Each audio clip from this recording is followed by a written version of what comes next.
The lion from Göbekli Tepe. Did you know that the oldest complex of megalithic structures discovered to date is located at Göbekli Tepe in present-day Turkey? In Turkish, Göbekli Tepe translates literally to Potbelly Hill, or hill with a belly. Do you know why it was named that way? Yes, I think you've already guessed it. It received this name from the locals due to its round shape, resembling a prominent belly rising in the surrounding landscape.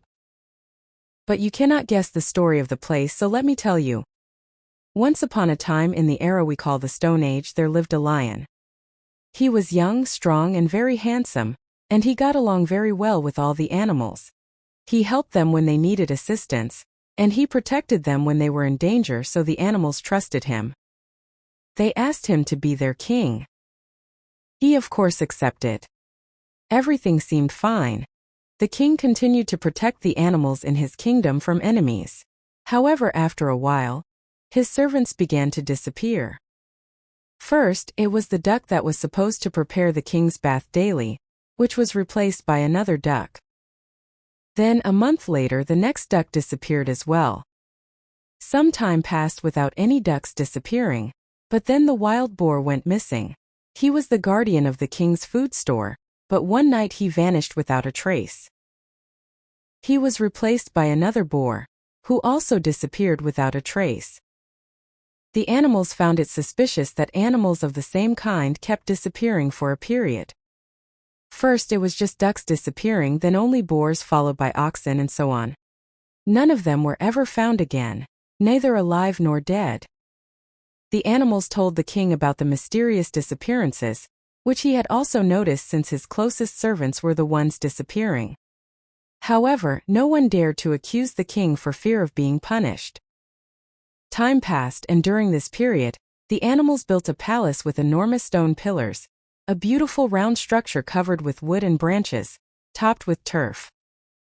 Once, a snake who also wanted to be king and was very envious of the lion, thought that if he discovered the secret behind the disappearance of animals from the king's court and told the other animals, they would immediately gather, kill the lion, and make him the king because he would be their savior.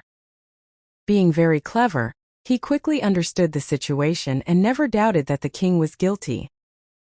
One night, when everyone was asleep, he made a small tunnel in the ground and sneaked unnoticed into the lion's room, under his bed. And what do you think he found there?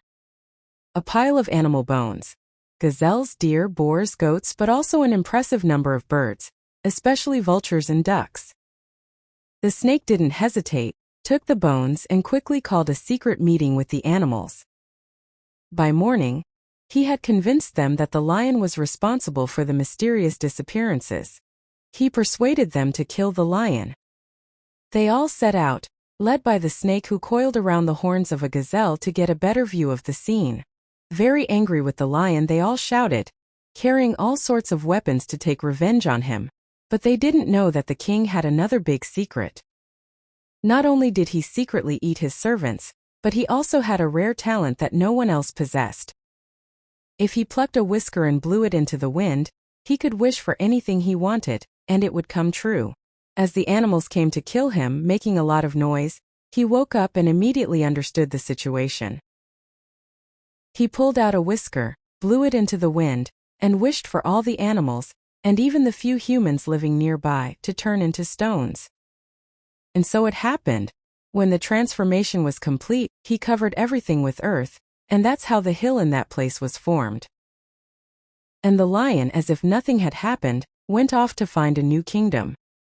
And so, as night descended upon the ancient hills, the secrets of Göbekli Tepe remained shrouded in mystery, waiting patiently to be unraveled by those daring enough to seek its hidden truths. The story and its characters are fictional. Historical truths are as follows. Göbekli Tepe is considered the earliest known example of monumental architecture on Earth. It is the oldest complex of megalithic structures discovered to date, dating back to the pre-Pottery Neolithic period, approximately 9,600 BCE. It was found approximately 22 kilometers northeast of Şanlıurfa in Turkey, near the village of Warrensic, on the upper reaches of the Euphrates River.